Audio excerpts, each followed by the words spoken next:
Ouverture, messieurs et dames, le premier rendez-vous de la semaine. Alors, notre invité ce matin, c'est un acteur politique, le président national du Parti Santé du Peuple, parti membre de la coalition des 14.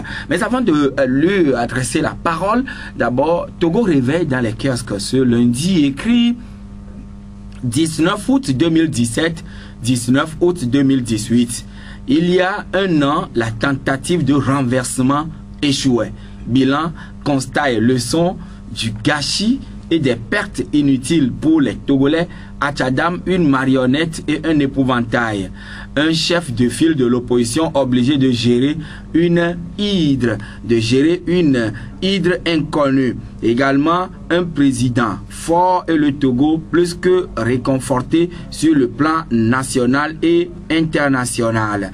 Écrit le journal. Également, Kofi écrit le journal. Kofi Atta Annan, l'ancien secrétaire général de l'ONU, n'est plus.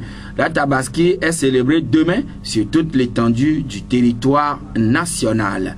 Autre parution également dans les kiosques, c'est Togo Matin qui écrit Vivre ensemble et prochaine élection législative, les sections préfectorales du MJU s'activent. Également, décès de Kofi Annan, le Togo rend hommage à ce digne fils d'Afrique et vaillant représentant du continent. À l'occasion de l'anniversaire du 19 août, Tchadam qualifie la feuille de route de victoire d'étape. Également, écrit le journal rétrospective chronologie du dialogue intertogolais du début jusqu'à ce jour. Et c'est à découvrir dans la parution de ce matin. Également, Liberté dans les kiosques qui écrit, autre quotidien privé, il écrit 12 mois de crise politique et de lutte pour l'alternance, état des lieux, acquis enregistré et risque de retour en arrière. Tchépi à Tchadam, un an après le 19 août 2017, la feuille de route de la CEDEAO reste une victoire d'étape, la lutte continue. Fichier électoral, redécoupage, recomposition de la CENI, le passage obligé pour des élections crédibles au Togo. Également, un Togolais candidat au prix Nobel d'économie. Annonce le journal et il s'agit donc du Togolais du nom de Docteur Samuel Mouké. Disons, je crois avoir faussé un peu le nom, mais je le donne clairement. Docteur Samuel Maté. Voilà le nom. Ce n'est pas Mouké, mais c'est plutôt Maté. Également avec nous dans les kiosques ce lundi, le correcteur.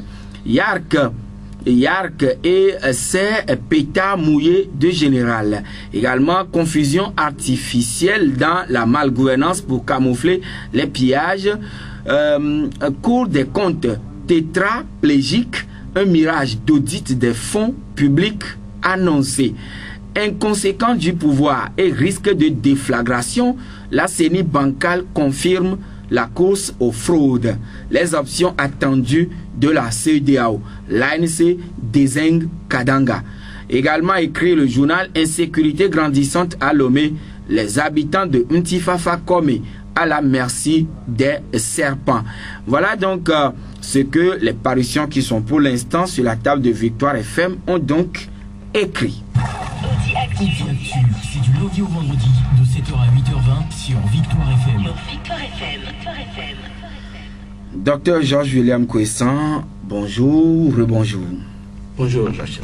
Voilà, vous êtes le président national du Parti Santé du Peuple. Vous êtes également sur le terrain ces temps-ci? Oui. Bon, de façon informelle. De façon informelle, on est quand même sur le terrain. Et je pense que nous en avons besoin. Si vous avez pris la décision de faire une carrière politique, il ne peut en être autrement. Il ne peut en être autrement. Je crois que nous faisons, dans la mesure du possible, dans la mesure de nos moyens, donc ce que nous pouvons faire sur le terrain. Mais ce n'est pas une pré-campagne.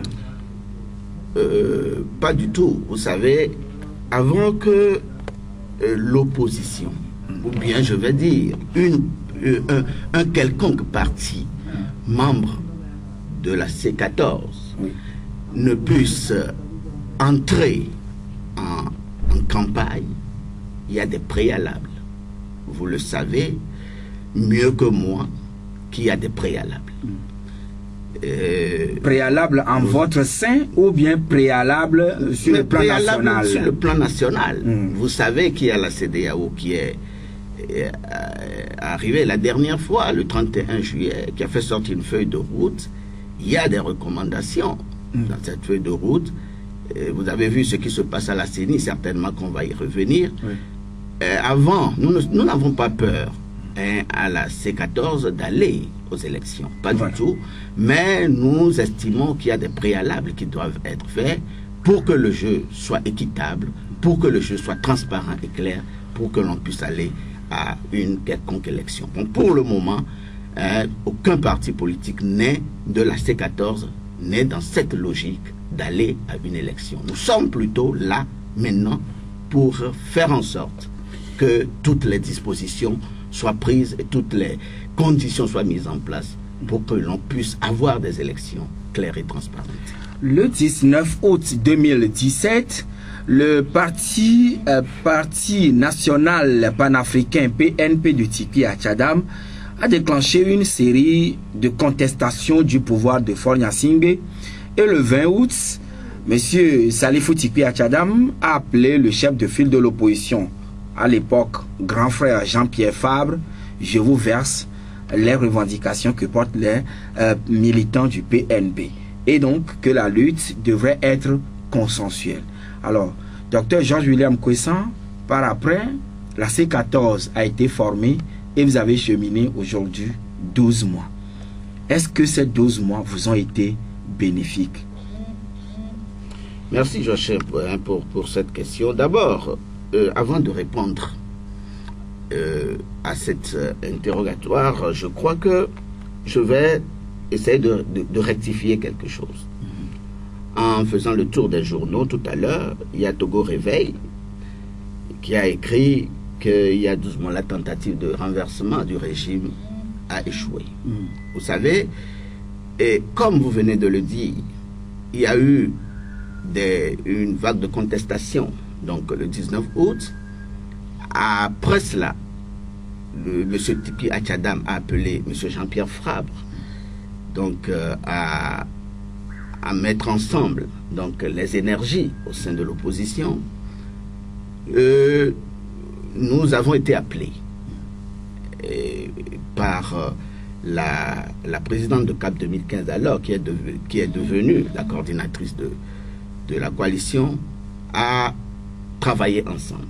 Et quand moi je suis parti, je n'ai vu personne, je n'ai entendu personne parler de renversement d'un régime. Nous étions retrouvés avec un mot d'ordre qui était clair, une plateforme qui était claire. C'était le retour à la constitution originelle de 1992 et le vote de la diaspora. C'était le nœud. Maintenant, par rapport à ça, c'était les deux revendications que portait le PNP. Voilà, les deux revendications de base que je peux appeler revendications fondamentales. Et autour donc de ces revendications fondamentales, donc il y avait donc à la périphérie d'autres revendications que vous avez connues. On ne va pas revenir là-dessus. Donc je tiens à faire quand même le point par rapport à cela. Maintenant, pour revenir à votre question. Oui. Vous avez demandé si les 12 mois que nous avons fait ensemble nous ont été bénéfiques. Oui. Je vous dirais que cela a été plus que bénéfique. Cela a été plus que bénéfique. Vous savez, on a parlé, il y a certains qui parlent de gâchis, que nous avons fait 12 mois pour rien. Mais je peux vous dire que nous avons eu beaucoup de choses à travers cela. Mais avant d'entrer... Il y a eu des acquis tels que il y a eu des acquis, mais avant d'entrer dans ces acquis, permettez-moi quand même de m'incliner ici encore une fois devant la mémoire de tous ceux qui sont tombés donc, dans cette lutte. Les gens ont été blessés et en ont gardé des séquelles. je pense que tout cela, ce sont quand même le passif que nous avons eu par rapport donc, à cette lutte. Mais au-delà de cela, il y a des acquis certains. D'abord, avant le 19 août, il y avait une apparente impasse politique. C'est vrai qu'il y avait des manifestations qui étaient organisées, notamment par le CAP 2015. CAP 2015, mais qui apparemment, je dis apparemment, ne semblait pas entamer la sérénité du pouvoir, qui apparemment ne semblait pas l'émouvoir. Et nombreux étaient les observateurs qui disaient que la lutte s'enlisait. À tort ou à raison, bien sûr. Donc, le 19 août est arrivé et il y a eu une renaissance. Il y a la renaissance d'un nouvel espoir. Oui, mais sinon, la manifestation n'avait pas eu lieu seulement au Togo. Il y en avait eu aux États-Unis, en Allemagne, au Nigeria, au Ghana, partout dans le monde. Oui. Et c'est qui avait véritablement secoué le monde entier à tourner totalement leur projecteur sur le Togo. Oui, mais c'est ce que je suis en train de vous dire. Il y a eu beaucoup d'acquis. Ce sont également des acquis, c'est-à-dire il y a eu une nouvelle dynamique populaire qui était née parce que vous savez que avant les manifestations, c'était seulement... Donc, même pas dans tout le Togo, c'était seulement Lomé qui avait des manifestations. Mais avec le 19 août, il y a eu cette nouvelle dynamique populaire qui est née, qui a fait que les manifestations se déroulent de façon synchronisée. D'abord à Lomé, dans les villes de l'intérieur, et après, comme vous le connaissez, donc dans pratiquement toute la diaspora. Donc ça, c'était quand même inédit. C'est quelque chose qu'on n'avait jamais vu dans notre pays. Cela a entraîné d'autres avantages, d'autres points positifs, notamment la ventilation, et la ventilation des réalités, la ventilation internationale des réalités sociopolitiques de notre pays. Parce qu'il y avait beaucoup qui ne savaient pas ce qui se passait en interne ici. Il y avait beaucoup qui pensaient que tout allait bien dans notre pays. Et même d'autres pensaient que c'était seulement au plan politique qu'il y avait des difficultés. Mais avec cela, parce que vous savez, même si vous avez des difficultés au plan politique et que sur le plan social, ça va, on n'allait pas voir toutes ces manifestations qu'on a vues et toute cette fougue, fougue que les gens avaient dans cette lutte que nous avons connue depuis un an. Donc, il y a eu cette ventilation internationale donc, dont j'étais en train de parler.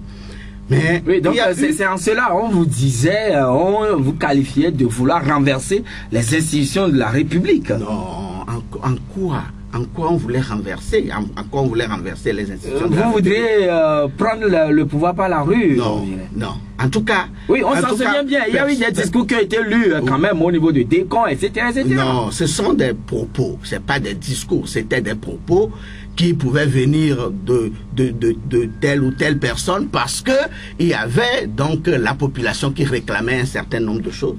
Mais ce n'était jamais, ça n'a jamais été un point, une position de la coalition. Ça, vous le savez. Vous savez, quand vous êtes en train de faire une marche à un moment donné, il y a les populations qui réclamaient un certain nombre de choses. Vous pouvez peut-être reporter donc la voix de ces populations. Ça peut arriver, il peut arriver que bon, certains ont pu aller dans ce sens, mais ça n'a jamais été la position. Oui, mais quand même, vous n'arrivez pas à nous dire concrètement les acquis des 12 mois de mais c'est ce que je vous dis. Ça, ce sont déjà des acquis. Ce sont le réveil donc de la population. Oui, mais il y a également l'accession de notre pays à une nouvelle dimension diplomatique internationale. Vous savez, le Togo aujourd'hui, pendant tout ce temps, a occupé la scène internationale.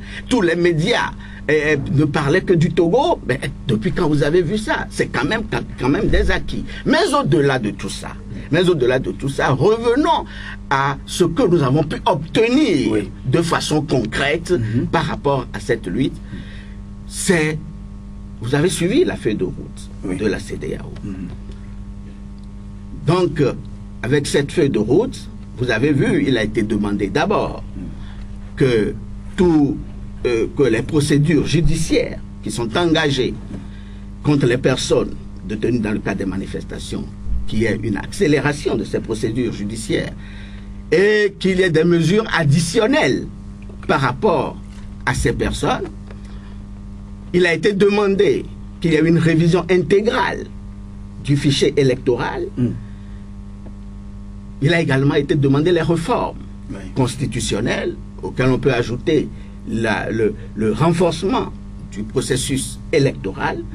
Donc notamment, on a obtenu la limitation de mandat présidentiel à 2. On a obtenu le mode de scrutin uninominal à 2 tours pour l'élection présidentielle. Pour la Cour constitutionnelle, il a été demandé que la Cour constitutionnelle soit recomposée et que le mandat des membres soit limité. Ce sont des acquis. Pour continuer, on a obtenu également le vote des Togolais de la diaspora. On a obtenu que les observateurs, qu'il y ait des observateurs pour superviser les élections à venir. Des observateurs nationaux. Non, des observateurs nationaux pour superviser les élections à venir. Il y a également un comité de suivi qui est mis en place. C'est important de le rappeler. Parce qu'aujourd'hui, nous avons un comité de suivi qui a été mis en place au niveau de la CEDEAO. C'est vrai, au départ, on avait parlé de comité quadripartite, avec la présence donc de la coalition et du parti au pouvoir, mais après la CEDEAO a expliqué clairement que pour des raisons de commodité, il fallait que ça soit un comité bipartite avec la commission de la CEDEAO et les facilitateurs. Donc on a obtenu cela. On a obtenu également le soutien de la CEDEAO, l'appui technique, l'assistance technique de la CEDEAO. La CEDEAO nous a promis son assistance technique. Donc ce sont des choses... Assistance technique à la CENI. Oui, pour assistance technique à la CENI, l'assistance technique pour tout le processus électoral. Voilà. Alors, ce sont là les acquis, les quelques acquis. Mais Salifou Tchikwi Achadam, le président national du PNP, dit c'est une victoire d'étape.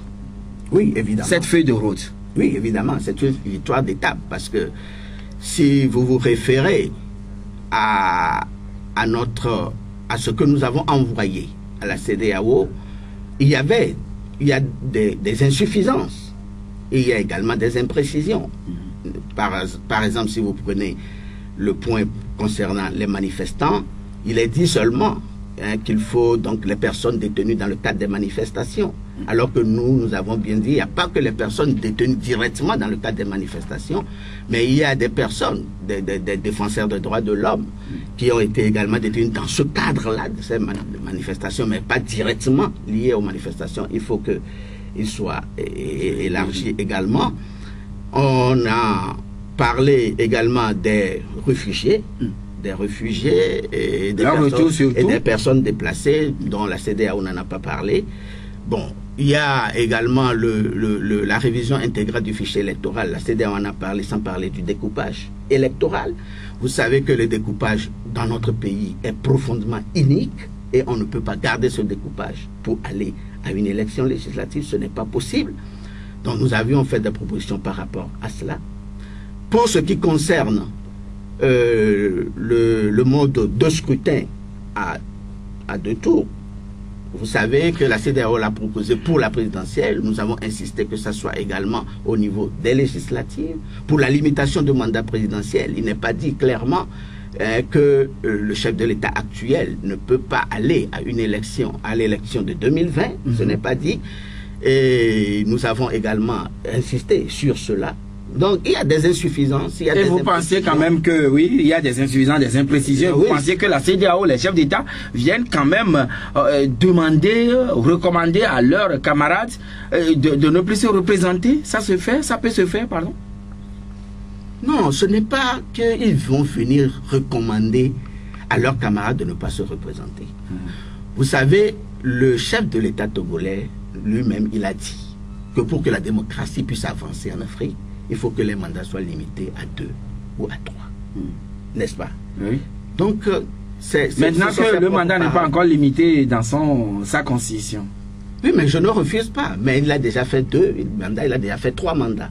Donc nous disons qu'on intègre, hein, pour que il ne puisse pas aller... Docteur Georges William Kwessan, vous dites quand même que la feuille de route, c'est un acquis.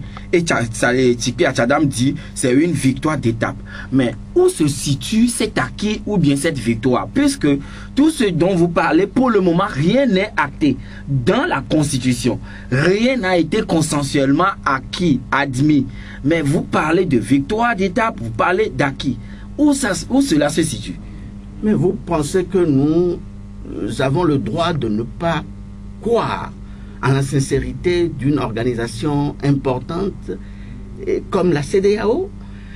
Mais la CEDEAO ne peut pas se lever, venir ici, faire des propositions, dire, donc dans sa décision, faire des propositions, et que l'on ne puisse pas mettre en œuvre ces recommandations de la CEDEAO. Nous estimons que avant que la CEDEAO ne vienne faire ses propositions, c'est parce qu'il y a eu donc une entente avec le parti au pouvoir. Nous estimons que la CEDEAO ne peut pas se lever et venir faire ses propositions si préalablement il n'y a pas eu une discussion franche avec le parti au pouvoir. Donc c'est pour cela que nous acceptons cela sur parole, parce que la CEDEAO est une institution fiable, la CEDEAO est une institution importante qui a le devoir de se respecter et qui a le devoir également de respecter, donc de mettre tout en œuvre pour que les décisions qu'il a prises soient respectées. Oui, mais au niveau du parti au pouvoir, ce sont des propositions selon le parti au pouvoir qui ont été déjà faites et que vous n'aviez pas acceptées. Oui, mais c'est pas tout, hein. Il y a d'autres choses. Par exemple, on n'avait jamais parlé du vote de la diaspora. Ni de la Cour constitutionnelle. Ni de la Cour constitutionnelle à recomposer. On n'avait jamais parlé de ça. Donc, il y a eu également d'autres acquis, au-delà de ce que le pouvoir avait déjà proposé. Il y a eu d'autres acquis. Mais aujourd'hui, en plus de cela, il y a quand même eu la proposition de la CEDEAO de nous assister techniquement pour les élections à venir. Oui, pour les élections, on en parlera tout à l'heure. Mais quand est-ce que ces points énumérés, ou disons ces recommandations, vont être mises en œuvre jusqu'à être adoptées pour que nous ayons une constitution dans laquelle on a ces réformes? Quand? Oui. C'est une question. Vous savez, il y a un comité de suivi qui a été mis en place. Oui. Et nous n'avons pas le droit d'aller au-delà donc de ce comité de suivi. Et chaque fois que nous sentons un blocage, nous sentons une difficulté, nous nous référons donc à ce comité de suivi. Et avec ce qui se passe depuis que M. Katanga a commencé donc ses activités au niveau de la CENI, le 13 août, nous n'avons pas hésité donc à saisir la CEDEAO pour lui parler. Et nous avons organiser également pour lui en parler, et nous avons organisé également une conférence de presse la dernière fois, oui, pour dire la manière. Nous collons toujours à la feuille de route de la CEDEAO, mais nous demandons que à chaque point, voilà comment nous aimerions que et c'était le mémorandum que vous avez présenté à la presse la dernière fois. Présenté à la presse la dernière fois et qu'on a envoyé donc à la CEDEAO. Vous l'avez envoyé aussi à la CEDEAO? Oui, mais bien sûr, parce que c'est la CEDEAO qui supervise tout. Nous ne pouvons rien faire aujourd'hui en dehors de la CEDEAO. Voilà, et parlant de la CENI qui a repris ses activités tambour battant et rien ne l'arrête actuellement, alors est-ce que vous tenez encore à la recomposition de la CENI ou bien vous voudrez ou vous comptez bien prendre le train en marche? Docteur William Kwessan. Non, mais vous savez, qu'est-ce qui est dit dans la feuille de route de la CEDEAO? Il est dit qu'il faut une reprise effective des travaux de la CENI avec la présence de tous les acteurs. Une implication inclusive. Une implication inclusive.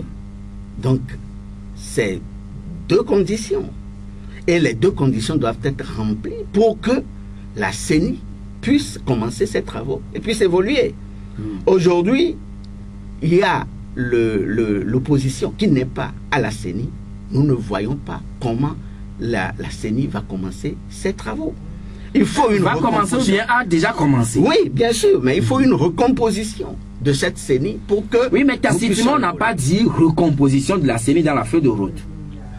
Oui, on n'a pas dit recomposition de la CENI. Donc c'est vous qui suggérez cela à la coalition? Voilà. Et on n'a pas dit recomposition de la CENI. Certes, on a parlé de la recomposition de la Cour constitutionnelle, mais on n'a pas parlé de recomposition de la CENI. Oui. Mais aujourd'hui, nous estimons que la CENI, telle qu'elle est composée, ne peut pas nous permettre d'évoluer. Sa composition actuelle? Oui. Ne peut pas permettre d'évoluer? Oui, bien sûr, sa composition actuelle. Il faut que on donne... Qu'est-ce que nous avons proposé? Nous avons proposé qu'il y ait 8 pour chaque camp et que le soin soit laissé à l'opposition de composer sa part par rapport donc au code électoral. Donc c'est ce que nous avons demandé. Vous aviez dit 50%, 50%. 50%, 8 pour le camp adverse. Et maintenant, on nous laisse nous-mêmes le soin de composer les 8 là, comme nous l'entendons bien sûr, en respectant le code électoral. Autrement dit, vous ne voudrez plus que des partis extra-parlementaires qui sont là, figurent encore dans la CENI actuelle, dans la CENI telle qu'elle est aujourd'hui. Non, il ne faut pas qu'on nous impose des partis que nous n'estimons pas être dans l'opposition. Il ne faut pas qu'on nous les impose. Il ne faut pas qu'on nous donne des... Oui, mais le statut de l'opposition déclare que tout parti d'opposition, c'est le parti qui écrit au pouvoir en disant que oui, moi je suis parti de l'opposition et c'est considéré comme tel. Nous avons contesté cette loi à l'époque. Parce que c'était pas normal, parce qu'il ne suffit pas de dire que je suis de l'opposition pour être de l'opposition. Être dans l'opposition, c'est un comportement de tous les jours. C'est un comportement de tous les jours. C'est-à-dire, ce n'est pas une démarche ondulatoire. Non. Il faut démontrer tous les jours que Dieu fait, que vous êtes dans l'opposition. Hein? Ce n'est pas aujourd'hui faire quelque chose parce que ça vous arrange et après vous revenir dire je suis dans l'opposition. Non, c'est un comportement de tous les jours. C'est un discours qui doit être maintenu de façon constante et permanente. Donc nous ne pouvons pas, parce que les gens ne peuvent pas émarger sur le compte du gouvernement et dire après revenir également, vouloir émarger également sur le compte de l'opposition. Dans le compte de l'opposition, c'est tout ce que nous disons, que le soin nous soit donné, que la liberté nous soit donnée de composer les 8 membres là, comme nous l'entendons. Oui, mais voilà que la composition ou la recomposition n'est pas encore faite, mais la CENI travaille et court à une vitesse assez vertigineuse. Oui, mais c'est ce qui est le gros problème actuellement. La sortie de la coalition la dernière fois, c'était pour dénoncer principalement cette attitude de la CENI. Et nous avons saisi les facilitateurs. Pour cela, l'ANC... Mais selon nos informations, les facilitateurs, etc., viendront à Lomé peut-être début septembre. Vous pensez que d'ici début septembre, ça vous arrangerait? Beaucoup de choses ne peuvent pas se passer avant? Non, mais vous savez, nous avons dit que tout ce qui doit être fait sans l'opposition est nul. Tout ce qui doit être fait sans l'opposition, en tout cas sans la coalition des 14, parce que je ne veux pas... Il y a d'autres partis de l'opposition qui ne sont pas dans la coalition des 14. En tout cas, ce qui doit se faire sans la coalition des 14 est nul. Et c'est ce que l'ANC aussi a dit dans le courrier adressé au président. Ce n'est pas une question de l'ANC, c'est la position de la coalition. Parle aujourd'hui d'une seule voix. Hein, toute l'opposition parle aujourd'hui d'une seule voix. Nous ne pouvons pas donc cautionner ce que Kadanga est en train de faire. Ça, c'est cautionner également la fraude qui est en train de se préparer. Oui, mais vous êtes minoritaire au niveau de la CENI. Ils vous disent que le quota requis est atteint et donc voilà, ils peuvent aller comme si de rien n'était. Oui, mais parce qu'il se trouve dans des conditions qui lui permettent de le faire. Mais nous pensons que pour que les choses puissent bien se passer dans ce pays, il faut que au moins une fois que les gens manifestent leur bonne foi, si je ne me répète pas. Il faut que les gens manifestent leur bonne foi. Parce qu'on ne peut pas rester sur le même problème ad vitam aeternam. On revient, on va, on revient, on va, on revient. Mais il faut qu'une fois, les gens se résolvent à dire, aujourd'hui, je veux faire les choses bien. On ne peut pas tout le temps comme ça. Ce n'est pas parce qu'on a la force qu'il faut toujours faire les choses comme on le désire. Il faut toujours faire les choses comme on le désire. Donc, à votre entendement, recomposer la CENI ne serait pas suicidaire ni pour X ni pour Y? Non, mais en quoi cela sera suicidaire pour qui que ce soit? Qu'est-ce qu'on a dit? On a dit 8 pour le camp, l'autre camp, 8 pour nous, et puis une personnalité neutre qui sera choisie de façon consensuelle, sur lequel tout le monde va s'accorder, pour que cette personnalité-là puisse diriger la CENI. Je ne vois pas en quoi cela peut porter préjudice à qui que ce soit. Oui, donc vous n'avez pas vos représentants ni à la CENI, vous n'en avez pas non plus dans les CELI, mais on appelle à recruter les opérateurs de saisie, les OPS, et on a annoncé la date du 1er octobre pour le démarrage du recensement électoral. Est-ce que vous allez demander à vos militants de ne pas du tout s'associer à ce processus de recensement? Non, mais avant cela, il faut que l'on cherche à solutionner le problème qui est là. Le recensement même ne peut pas se faire comme ça. Nous avons fait des propositions pour que le recensement soit fiable. Vous avez parlé de carte biométrique. Voilà. Vous avez parlé d'audience foraine. Mais on ne peut pas. C'est-à-dire que même au-delà de la composition de la CENI, au-delà de ce que la CENI est en train de faire aujourd'hui, pour le recensement, il y a une façon de l'aborder. Il y a une manière de faire ce recensement-là pour que tout le monde puisse s'y retrouver.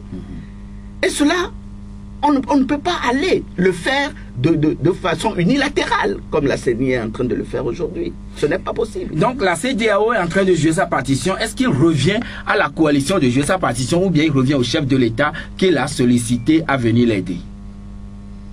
Non, mais la CEDEAO est en train de jouer sa partition. Vous savez, le comité de suivi avait déjà proposé, devait même déjà être à Lomé ici. Mais pour des raisons de calendrier, ça n'a pas pu avoir lieu. Il est annoncé que les chefs d'État seront là le 27 août. Oui, mais selon nos informations, selon les informations, ce ne serait plus possible. Bon, mais nous sommes là maintenant. Vous savez, ce sont quand même des chefs d'État qui se déplacent. Hein. Notre situation politique a fait que les chefs d'État se déplacent aujourd'hui comme de simples citoyens. Voilà, pour venir dans un pays résoudre un problème eux-mêmes. Ben, c'est quelque chose de quand même extraordinaire. Oui, mais maintenant, et c'est en cela que je vous pose la question, est-ce qu'il revient aussi au président togolais de comprendre la situation que, mes compères ou mes frères sont venus m'aider, il faut que je joue aussi ma partition? Oui, mais bien sûr. Bien sûr. C'est-à-dire que depuis quand vous avez vu, c'est-à-dire, normalement, un chef d'État qui arrive dans un pays, c'est tout un événement. Mais aujourd'hui, on voit les chefs d'État se déplacer comme de simples citoyens pour être au chevet du Togo. Cela, je pense que le chef de l'État togolais également doit comprendre cela et doit se mettre dans le jeu pour faciliter la tâche à ses pairs, pour faciliter la tâche donc aux autres chefs d'État pour que les choses puissent évoluer dans ce pays. Moi, je l'ai toujours dit, la balle est dans le camp de M. Forezo Zina Yassingbe. Vraiment? Oui, oui. Ou bien la coalition aussi? Non, vous savez, qu'est-ce que la coalition a encore fait? C'est-à-dire, on parle des mandats qui ont été déjà faits. On demande aujourd'hui que... Mais c'est la volonté de tout le peuple togolais, pratiquement, dans son entièreté. Essayez, sortez un peu pour interroger les gens, même jusqu'au nord. Moi, j'étais parti à Dapaon la dernière fois. J'ai eu, donc, à traverser, donc je suis descendu. Je suis passé à Nié, Bafilo, et tout ça là, mais partout, quand vous discutez avec les gens veulent que ce régime change. Les Togolais veulent que ce régime change.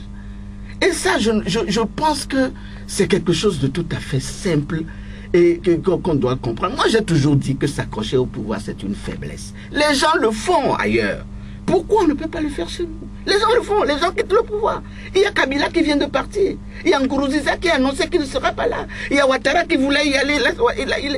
Il a fait... oui, il est revenu sur ses pas. Mais si les gens le font ailleurs, pourquoi on ne peut pas le faire chez nous? Moi, j'ai toujours dit que s'accrocher au pouvoir est une faiblesse. Parce qu'on n'a pas le courage de se voir autre chose que chef d'État. On n'a pas le courage de voir les autres jouir des mêmes prérogatives, des mêmes avantages, des mêmes privilèges. On n'a pas ce courage. C'est tout. Oui, c'est tout. Sinon, quel avantage on peut encore avoir, quel honneur on peut encore avoir après avoir passé 15 ans. Ah oui, peut-être que vous n'avez pas donné de garantie suffisante pour assurer celui qui est là que quand vous ne serez plus là, nous allons enchaîner la nouvelle corde à l'ancienne. Non, cela va de soi. Hein. Cela va de soi. Moi, je n'ai jamais été animé d'une envie de vengeance. Bon, je ne le dirai même pas. Il y a d'autres qui ont subi les affres de ce régime plus que moi. Il y a d'autres qui ont subi directement de plein fouet les affres de ce régime. Mais je crois qu'ils ne sont pas animés de la volonté de vengeance. Il n'y aura pas de chasse aux sorcières. Personne ne peut faire ça ici. Moi, en tout cas, mais ceux qui vont essayer de faire des choses comme ça ici, mais vont plonger ce pays dans un gouffre total. Et ils vont retrouver sur leur chemin? Oui, bien sûr. Comment un régime qui a fait 52 ans au pouvoir, ce régime va partir et on va penser une seule minute à la chasse aux sorcières. Mais ce n'est pas possible. Ça, c'est une erreur. C'est quelque chose à laquelle on n'a même pas le droit de penser. Et moi, je dis, celui qui va penser ça est criminel. C'est celui qui va penser ça pour ce pays-là, qui aura des chasses aux sorcières. Ce n'est pas possible. Parce que, justement, ce pays ne peut pas vivre avec cela. Ce pays ne peut pas exister avec cela. Un régime qui a fait 52 ans au pouvoir, c'est un régime qui est là. Même s'il y a changement de ce régime sera toujours là. En tout cas pour un bon moment. Et ceux qui vont chercher à faire la chasse aux sorcières, mais c'est eux qui vont plonger ce pays dans un chaos. Et qu'est-ce que le Parti Santé du Peuple a comme exhortation à donner au gouvernement, au chef de l'État et également au président de la CENI? Alors, Dr Georges-William Couessan, parole vous sera donnée tout à l'heure, mais nous allons marquer la pause. Avec notre invité, Dr Georges-William Couessan, qui est le président national du Parti Santé du Peuple. Docteur, je vais vous poser la question de savoir maintenant, face à la reprise des travaux ou des activités au niveau de la CENI, que rien, une reprise avec frénésie, rien ne semble l'arrêter. Alors, qu'avez-vous à dire d'abord au gouvernement, au chef de l'État et puis au président de la CENI? D'accord. Je sais vous parler de recomposition paritaire, etc., etc. Non, mais est-ce que nous avons d'autres choses à dire que ce qu'on a toujours dit? Aujourd'hui, le gouvernement, le chef de l'État, pour moi c'est la même chose. Et le président de la CENI, tout ça c'est les mêmes choses. Donc je dirais tout simplement, qu'est-ce que j'ai à dire au chef de l'État par rapport à toutes ces questions-là, tout ce que vous avez cité? Je sais que le gouvernement ne fera rien si cela ne vient du chef de l'État. Katanga ne fera rien. On dit que la CENI est autonome. Nous savons que la CENI n'est pas autonome. Donc ce que fait le professeur Kojouna Kadanga, ce serait sur instruction du chef de l'État? Non, mais de toute façon... Ou bien tout ce qu'il fait doit être forcément au vu aussi du chef de l'État? Moi, ce n'est pas dans ma bouche que tu vas entendre ça. Moi, je te dis tout simplement que la CENI n'est pas autonome. Ça, tout le monde sait que la CENI n'est pas autonome. Pourquoi on s'arrange toujours à mettre à la tête de la CENI une personnalité proche du pouvoir? Pourquoi depuis toujours on s'arrange pour mettre à la tête de la CENI une personnalité proche du pouvoir? Et vous réclamez la présidence aujourd'hui? J'ai déjà dit ici, c'est sûr que si le pouvoir est sûr qu'il gagne les élections, et on n'a qu'à avoir le courage de mettre une personnalité proche de l'opposition ou bien carrément une personnalité neutre. Donc pour moi, la CENI n'est pas autonome. La CENI n'a jamais été autonome. Donc moi ce que je vais dire c'est au chef de l'État qu'il y a ces pères qui se sont déplacés, ils sont venus dans notre pays, qui ont été bien accueillis, qui ont travaillé en toute sérénité sur la terre de nos aïeux et qui ont produit un document. Un document qui a été produit sur nos terres. Nous avons le devoir d'accorder tant soit peu de l'importance à ce document-là. Du respect à ce document? Du respect à ce document qui a été produit chez nous. Pas d'autres chefs d'État. Pas d'autres chefs d'État qui se sont déplacés pour cela. Donc le président de la République a un rôle capital à jouer? Le président de la République a un rôle capital, un rôle moral, un rôle vis-à-vis de l'histoire. C'est-à-dire, on dira que ce document qui a permis au Togo d'avoir carrément une métamorphose politique a été produit chez lui.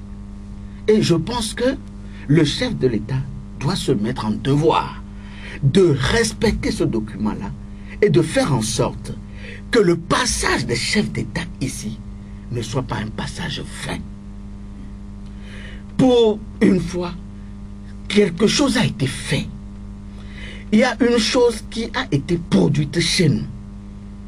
Ayons le courage, la force de respecter cela pour l'histoire et pour le respect pour notre pays.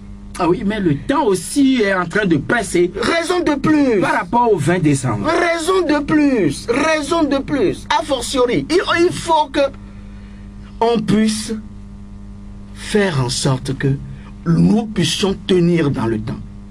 Nous avions dit que pour que les réformes se fassent, c'est-à-dire les réformes électorales se fassent, et que nous puissions aller aux élections en toute sérénité, il nous faut un minimum de 9 mois. On n'a pas pu respecter cela pour nous, qu'à cela ne tienne. Le 20 décembre, c'est là. Tout le monde voit. Nous n'avons pas peur d'aller aux élections. Si le 20 décembre arrive et tout est fait, nous irons aux élections sans aucun problème. Donc je pense que c'est le moment pour le chef de l'État de faire en sorte que ce peu de temps que nous avons critiqué, d'abord de démentir ce que nous avons dit, qu'on ne peut pas tenir dans ce délai-là, de faire en sorte que nous puissions tenir dans ce délai pour démentir ce que nous avons dit et que nous puissions tous aller à ces élections-là pour que la paix revienne dans notre pays, la tranquillité revienne. En tout cas, le ministre Gilbert Barra vous avait déjà averti qu'il n'aura plus jamais le 19 août au Togo. Non, personne. Est-ce que on a souhaité le 19 août? En tout cas, toi, tu as souhaité le 19 août. Avec les morts que nous avons, les blessés, tout ça là. Mais c'était pas les personnes en détention qui ne sont pas encore élargies. Vous avez souhaité un 19 août? Non. Si Barra dit qu'il n'y aura plus de 19 août, j'ose croire qu'il n'y aura plus de 19 août, mais dans le sens positif. Mais pas qu'il n'y aura plus de 19 août parce que, c'est-à-dire que l'armée est là pour réprimer, pour empêcher les gens de manifester. Non, pas dans ce sens. Dans ce sens, Barra n'est pas Dieu. Je regrette, il n'est pas Dieu. Mais je souhaite qu'il n'y ait plus un autre 19 août pour que nos compatriotes ne tombent plus comme on l'a vu et que les gens ne soient plus blessés avec des séquelles qu'on l'a vu. Moi, je souhaite bien qu'il n'y ait plus de 19 août. Ce n'est pas un plaisir pour moi qu'il y ait de 19 août. Oui, maintenant, Dr Georges-William Cressan, est-ce que les réformes seront faites avant la tenue des législatives? Parce que la diaspora, on a dit qu'elle doit voter, mais quand est-ce que ce sera à partir des législatives prochaines ou bien la présidentielle de 2020? Est-ce que vous avez pu percer et puis on vous a filé les informations précises par rapport à cela? Non, au fait, je dirais que quand vous avez vu notre proposition la dernière fois, nous avons dit qu'il faut que, à partir des élections qui arrivent, à partir d'aujourd'hui, les élections qui arrivent, que les Togolais de la diaspora votent, que les Togolais de l'étranger votent.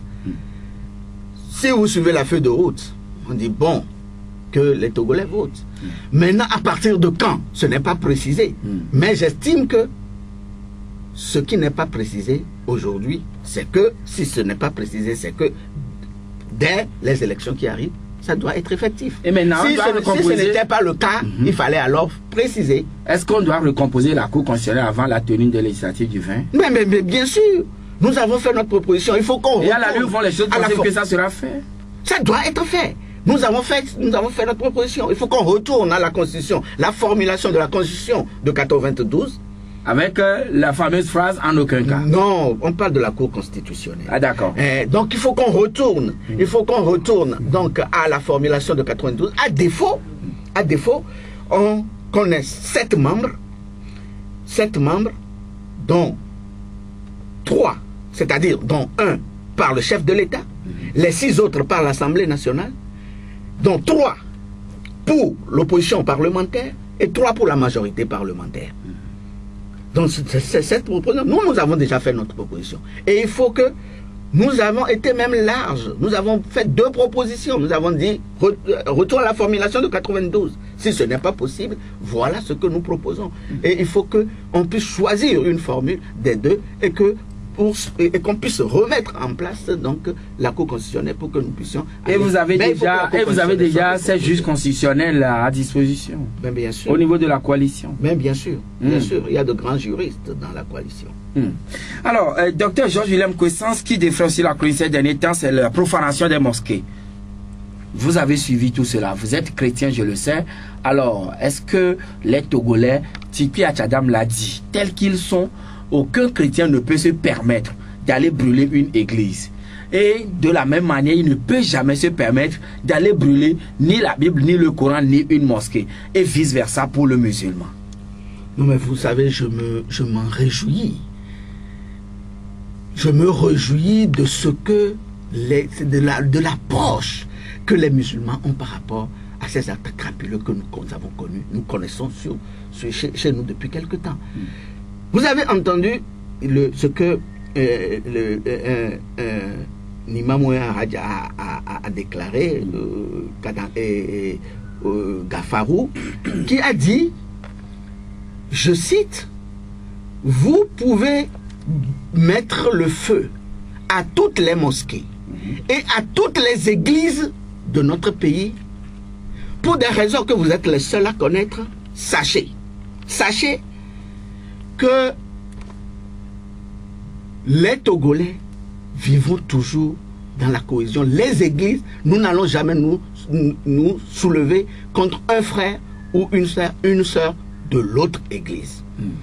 Il a bien précisé, vous pouvez mettre le feu à toutes les mosquées et à toutes les églises. Mais c'est profond, c'est extraordinaire. Quand moi j'ai lu ça, mais je me dis, mais vraiment, les religions vivent vraiment en cohésion dans ce pays.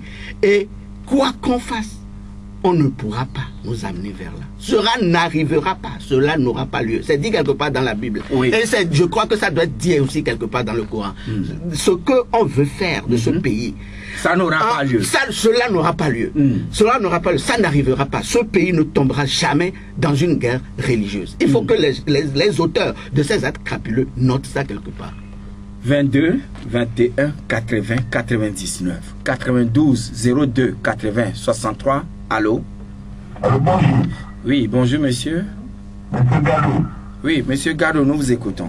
Oui, je voulais demander à votre invité, à la CENI, on a envie d'aller vite à cause de la date ou bien on a envie de voler vite?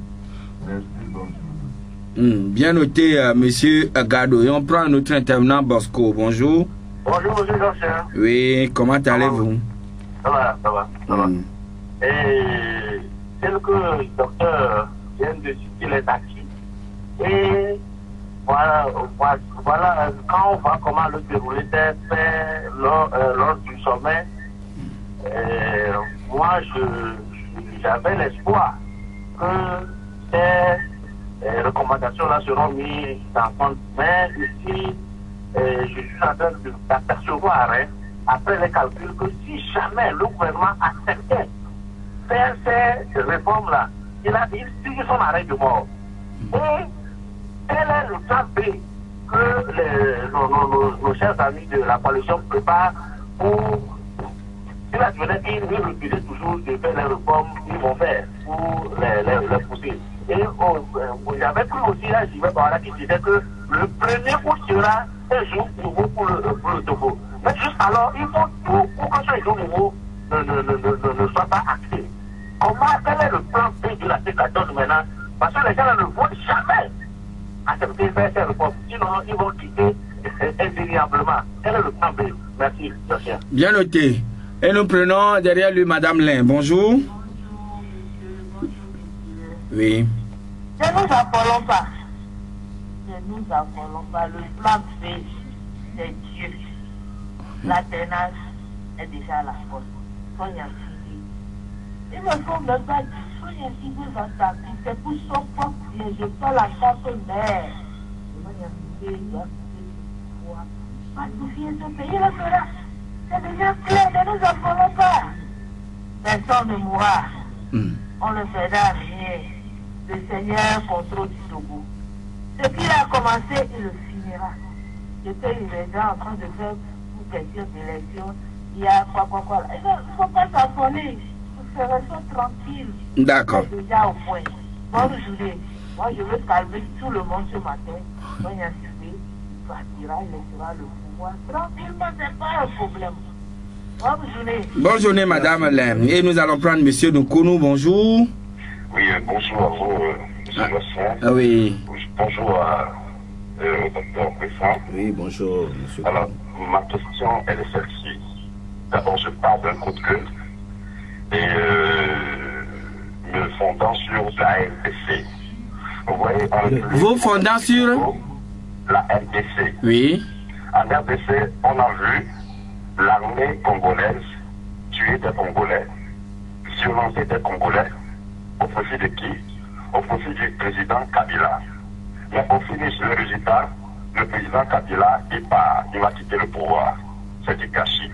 Quand nous voyons un peu en Occident de telles sortes de choses, on ne les voit plus avec nos Occidentaux. Alors je dis, nous ne devons pas rester là seulement à consommer le fruit de l'intelligence, des créativités des Blancs en achetant les armes, les matériels, mais il faut aussi consommer leur comportement. Comment se comportent-ils par rapport au peuple, etc. Ça doit pouvoir nous orienter. Et maintenant, de manière brève et succincte, oui. Et bref et succincte, c'est pour demander à l'acteur politique, en ce sens, qu'est-ce qu'elle, en tant qu'acteur politique, il élabore comme programme de construire la mentalité des citoyens. Des citoyens, que ce soit de l'armée ou des citoyens ordinaires, de façon à ce que de tels genres de tragédies, de tels genres de honte ne se perpétuent plus en Afrique ou dans le pays. Merci, très bien noté pour vous, Monsieur Nkounou. Alors, quels sont les plans, les stratégies que vous mettez en place pour que il n'y a plus de tuerie après on quitte le pouvoir en faisant usage des armes que les Blancs, l'homme blanc est en train de mettre en place, de créer, de fabriquer, pardon. Mais chez eux, ils ne font jamais usage de ces mêmes armes qu'ils produisent pour tuer leurs propres concitoyens. Merci. Je remercie M. Nkounou quand même pour sa préoccupation qui est tout à fait légitime. Parce que aujourd'hui, tout le monde s'accorde à reconnaître que la solution au nombre de problèmes doit venir de l'éducation, doit venir de la base, doit venir de la formation. Et dans également la charte des partis politiques, il a dit que le parti politique a le devoir donc de former les mentalités, de former les gens. C'est vrai que ce sont des choses que nous devons faire, certes, que nous essayons dans la mesure du possible de faire, bien que pour le moment les moyens ne nous permettent pas ça, mais nous en sommes tout à fait conscients qu'il faut donc que les mentalités soient formées à la base pour que les violences puissent cesser dans notre pays. Dans notre pays, sur le continent. Voilà. Alors, M. Gado lui disait, à la CENI, est-ce qu'on veut aller, on a envie d'aller vite pour bien faire les choses ou bien on veut aller vite pour voler? Oui, mais cela va de soi. Si ça se fait de façon unilatérale et que l'opposition dit qu'elle doit y participer, on ne l'attend pas, on commence parce qu'on veut. Il ne faut pas confondre vitesse et précipitation. On en dit qu'il faut que les choses soient bien faites. Il faut que les choses soient bien faites. Il faut que la CENI attende que l'opposition puisse intégrer. Donc la CENI pour que la recomposition... Oui, elle vous a envoyé une invitation. Non, mais ce n'est pas le problème d'invitation. Nous demandons que la CENI soit recomposée. Parce que dans sa formulation actuelle, elle est unique. Oui, mais la feuille de route ne vous demande pas de recomposer. Oui, mais vous savez, nous avons dit dans le temps que la feuille de route, il y avait des insuffisances, et il y avait des imprécisions. Donc cela ne veut pas dire que nous devons consommer, c'est-à-dire cela comme cela. Nous avons fait des propositions. Et maintenant, voilà, il y a des blocages, mais la CENI avance tout de même quand même. Si les réformes ne sont pas du tout faites, quel est votre plan B? Non, nous pensons, vous savez, pour tout acteur sérieux, je pense qu'il faut penser à un plan B. Mais est-ce que moi je dois vous dire ici que nous avons un plan B? Et non, notre préoccupation aujourd'hui, c'est que la CENI arrête son travail et que la CENI soit recomposée pour que les jeux se jouent sur des bases saines. C'est tout. Donc le chef de l'État doit vous appeler ou bien on doit envoyer un projet de loi à l'Assemblée pour que les réformes soient rapidement actées. Comme il le souhaite. Pas pour les réformes de la CENI, non? Les réformes de façon générale. Oui, mais de toutes les façons, qu'est-ce que la feuille de route a dit? Que ces réformes doivent se faire soit par voie parlementaire ou soit par consultation référendaire, si ce n'est pas possible au niveau du Parlement. C'est ce qui a été dit. Oui. Bon, donc, nous attendons. Je pense que le comité de suivi ici ne va pas dormir sur ses lauriers. Il va faire en sorte qu'il puisse avoir une formulation pour que... Donc la coalition n'a pas encore écrit au chef de l'État en cherchant le rencontrer pour que vous débattiez de ces sujets? Non, mais vous savez, nous, pour le moment, il y a une proposition qui a été faite. Tout le travail que nous faisons, c'est avec le comité de suivi. Nous faisons confiance au comité de suivi et je pense que tout cela doit être fait très rapidement ou prochainement. Voilà. Kofi Annan s'en est allé. Il a milité pour la paix en Afrique, dans le monde, mais il s'en est allé à 80 ans. Et c'était le samedi dernier en Suisse. C'est une triste nouvelle. Et Kofi Annan est reconnu universellement comme un homme de paix. Un homme de paix et le seul secrétaire général de l'ONU à avoir reçu un prix Nobel de son vivant. Oui. De son vivant, le seul. Et c'est un Africain. Et c'est un Africain. Et c'est un Ghanéen à côté qui fait la fierté de toute l'Afrique et de la sous-région. Mais c'est quand même... Et c'est que les gens ne savent pas, Kofi Annan, semble-t-il, parle un peu élevé. Voilà, c'est possible. Moi, vous savez, c'est quelqu'un qui est très doué. Vous savez, quand la France disait que Kofi Annan, parce que la France ne voulait pas que ce soit Kofi Annan qui remplace Boutros Ghali, parce qu'on se disait qu'il n'était pas très proche de la francophonie.